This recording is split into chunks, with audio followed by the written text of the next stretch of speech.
à fait, exactement. Là, je suis en train de faire la retouche des parties qui sont usées et abîmées. D'accord. Voilà, c'est assez minutieux, c'est plein de petits points blancs et notre but c'est vraiment de restaurer au maximum l'original sans altérer du tout, tout ce qui est à côté. Du coup on retouche vraiment juste sur les zones qui sont abîmées uniquement en essayant de conserver l'original. Et donc là on est sur quelle partie de la cathédrale? Là on est sur la clôture du chœur, ce qui permet vraiment de ceinturer le chœur. Et ça fait combien de temps que vous faites ce métier? Ça fait une quinzaine d'années. Et qu'est-ce que vous donneriez comme conseil à quelqu'un qui voudrait commencer le métier de restaurateur de peinture murale? Peut-être plusieurs conseils. Tout d'abord, je pense que le premier conseil, le plus important, c'est d'aimer contempler, en fait, d'apprécier, regarder une œuvre d'art comme si elle était vraiment unique à chaque fois. C'est ce qui nous permet aussi d'avoir aucune routine dans ce travail, parce qu'à chaque fois, on a la chance de pouvoir admirer des très belles choses. Et ça, cette contemplation, je trouve ça fascinant. Et autrement, c'est aussi beaucoup comme conseil à donner à un jeune qui aimerait débuter, c'est vraiment aussi d'apprendre peut-être l'humilité. En fait, notre travail s'efface totalement pour laisser la place à l'œuvre qui a été réalisée. Donc il faut aussi accepter de s'effacer. Ça vous fait quoi de travailler à Notre-Dame? C'est un grand honneur de travailler dans un lieu aussi prestigieux, surtout qu'on a beaucoup de temps en restauration pour réfléchir. Et c'est vrai que régulièrement on repense aussi à tous les grands hommes qui ont pu passer dans ce lieu,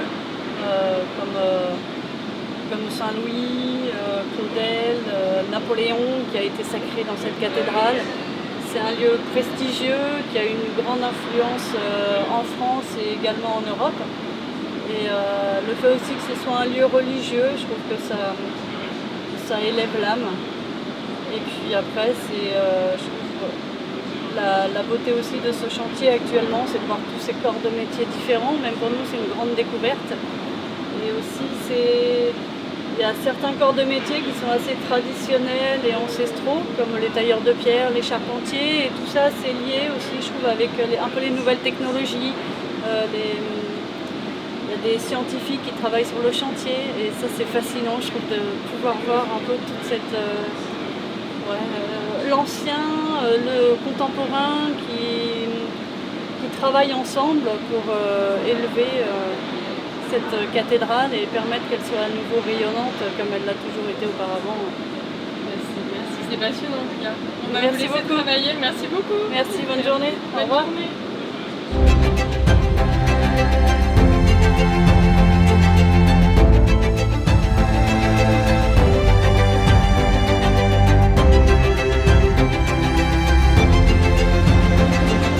Bonjour.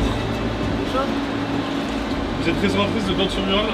Oui, Et vous travaillez sur cette chapelle du chœur? on travaille actuellement, donc là on est dans la chapelle Saint-Guillaume, qui se trouve au sud de l'église. Et on en est au stade en fait du nettoyage. Quel est le but de ce nettoyage?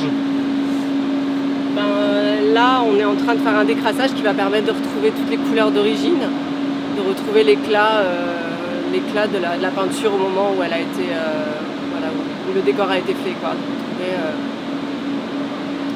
Qu'est-ce qui vous plaît en fait de travailler dans ces chapelles et à Notre-Dame? Déjà d'assister à une restauration complète, c'est quand même quelque chose d'assez inédit, de pouvoir vraiment travailler sur toutes les chapelles et du coup de voir la transformation de l'église dans sa totalité. Ça c'est vrai que c'est quand même une chance et assez unique en fait. Si vous aviez un conseil à donner à un jeune qui voudrait se lancer dans votre métier? Le conseil c'est de pratiquer, en tout cas d'assister à des restaurations de peinture murale ou de tableaux. C'est après deux métiers complètement, assez différents quand même malgré tout. Et c'est de savoir qu'on n'est pas dans la création mais dans la reconstitution. Donc voilà, c'est quand même deux choses différentes et ça ne demande pas les mêmes compétences. Et donc ça se pratique aussi bien en atelier que sur les chantiers monumentaux? Oui, tout à fait. Après c'est vrai que c'est pas la même dimension, donc c'est pas la même vision. ça reste quand même des interventions différentes. Et c'est vrai que les gens qui travaillent sur des tableaux ne sont pas forcément faits pour travailler sur des chantiers et à l'inverse. Voilà. Merci.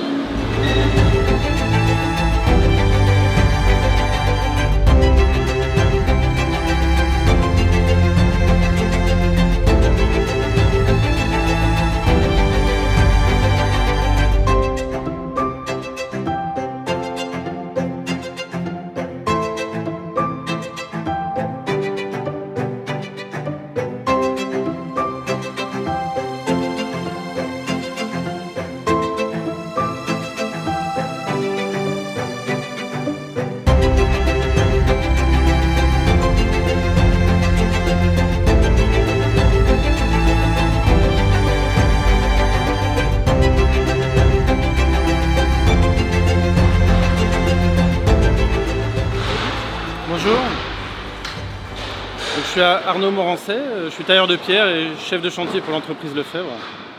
Donc on a travaillé ici, on est dans la nef, dans la partie ouest. On a travaillé sur la restauration des voûtes, donc des parties hautes. Donc on les a restaurées sur la partie intérieure de la voûte qu'on appelle l'intrados et aussi sur la partie extérieure, la partie au-dessus de la voûte qu'on appelle l'extrados. Donc ici c'est une partie qui est terminée. Donc il y a eu tout un travail de consolidation, de restauration, de nettoyage et aussi de patine, d'harmonisation sur l'ensemble des maçonneries. Et maintenant, sur quelle opération vous penchez-vous ? Donc nous, cette partie-là, elle est terminée et donc on poursuit dans la nef en se dirigeant vers le chœur, la croisée des transepts. Et là, au niveau de la nef, on a une voûte qui a été effondrée et on est en cours de restauration sur cette voûte, de reconstruction. Qu'est-ce qui vous plaît dans le fait de travailler à Notre-Dame ? Ici, c'est la dimension du chantier est très intéressante. Sur un ouvrage comme une cathédrale, on travaille sur l'ensemble de la nef, sur les transepts. Ça rend un chantier vraiment exceptionnel. D'habitude, on intervient même sur des chantiers d'envergure, sur des parties assez restreintes. Là, on a vraiment l'ensemble de la cathédrale qui est en chantier, qui fait vraiment, on sent le caractère assez exceptionnel et historique aussi de cette restauration. Ça fait combien de temps que vous pratiquez ce métier et si vous aviez un conseil à donner à des plus jeunes qui voudraient tenter l'aventure, qu'est-ce que vous diriez ? Moi, ça fait une vingtaine d'années que je suis tailleur de pierre. Donc c'est un métier qui est vraiment qui est complet et vraiment intéressant parce qu'on est amené à travailler déjà sur des édifices prestigieux. Et c'est la mise en œuvre de la pierre dans tout ce qui est lié à l'architecture. Donc ça demande aussi un gros travail d'équipe, un travail vraiment d'observation, des ouvrages qui ont été déjà réalisés. Il y a un côté historique, il y a un côté aussi très technique. Donc c'est un métier complet. On peut très bien s'épanouir et progresser tout au long de sa carrière en commençant apprenti, puis apprenant des responsabilités. Après, on peut s'orienter vers des domaines. Il y a tout ce qui est le relevé, l'appareillage, le travail de maîtreur, des travaux. On peut soit rester sur le chantier ou être plus en atelier ou aussi participer à l'élaboration des chantiers en étant plus sur un travail administratif. Et un conseil pour un plus jeune ? C'est d'essayer, de se lancer et après on le sait assez rapidement si le métier nous convient ou pas. Si on est vraiment attiré, comme tous les métiers il y a des contraintes, si on les accepte et si c'est la passion, il faut vraiment être passionné pour adhérer à ce métier et on le sait assez rapidement. Donc il ne faut pas hésiter à se lancer. Merci Arnaud, bon après-midi. Merci.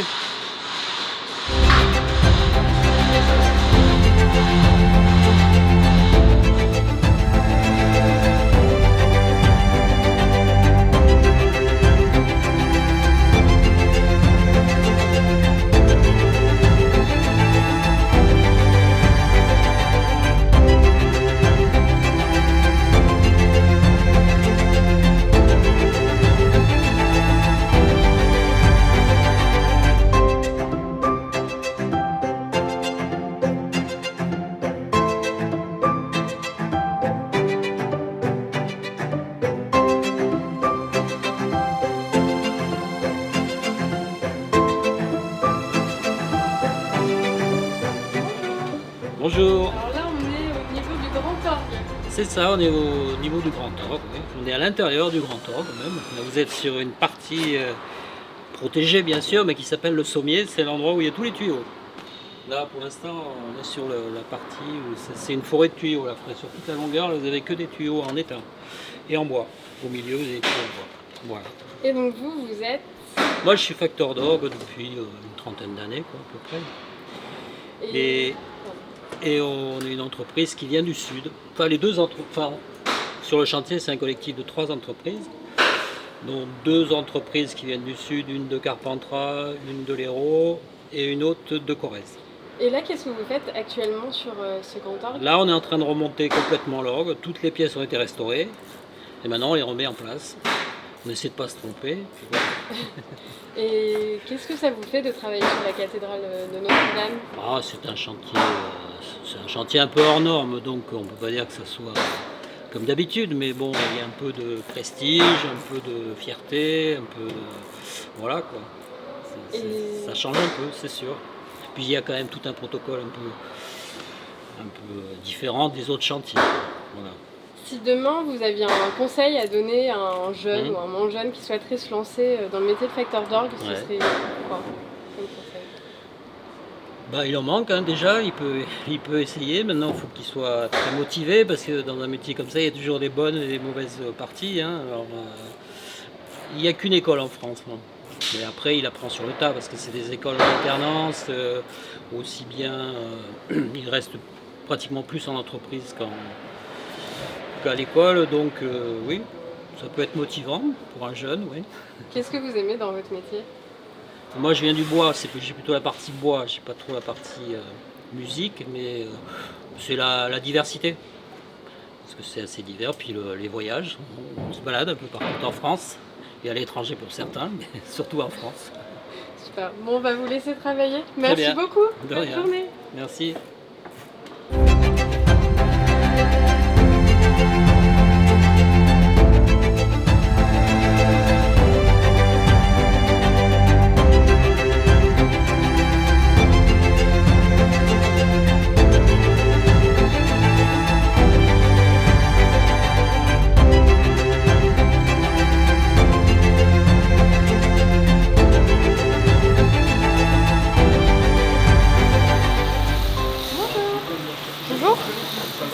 Là, on est dans la loge des sculpteurs.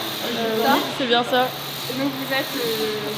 Je m'appelle Danae et je suis sculptrice du coup pour la boîte Jean-Loup Bouvier. Et du coup là on fait des propositions de reconstitution pour les gargouilles, et, enfin les chimères qui sont au pignon sud.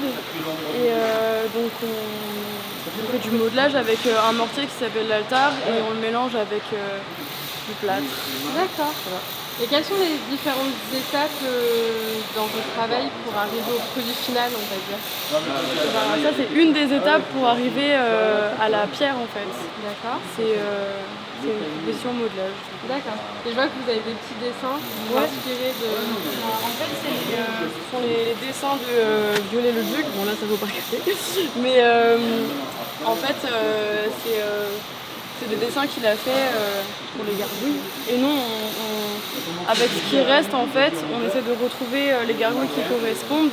Et là, par exemple, il restait un morceau des pattes et on voyait surtout le dos. Et les chimères, elles ont toutes des dos un peu singuliers. Et du coup, j'ai retrouvé sur les dessins la tête qui correspondait au corps qui restait, en gros. Et à partir de ce modelage, sera sculpté la nouvelle chimère. Et ça fait combien de temps que vous êtes dans le métier? Ça fait 1 an et demi que je suis avec cette entreprise. Qu'est-ce que vous aimez bien dans ce métier? En fait le volume, tout ce qui touche au volume. Après j'aime beaucoup la pierre, le matériau, tout ce qui demande une vision 3D. Et après le modelage j'aime bien aussi, on peut rajouter, enlever de la matière. Et de la sculpture on a un peu moins le droit à l'erreur on va dire, mais chaque pierre elle est différente, donc c'est toujours intéressant. Qu'est-ce que ça vous fait de travailler à Notre-Dame? Je suis fatée. Après, c'est un peu un baptême du feu pour moi parce que j'ai jamais fait des gros chantiers comme ça. Non, je suis contente. Qu'est-ce que vous donneriez comme conseil à quelqu'un qui voudrait se lancer dans ce métier?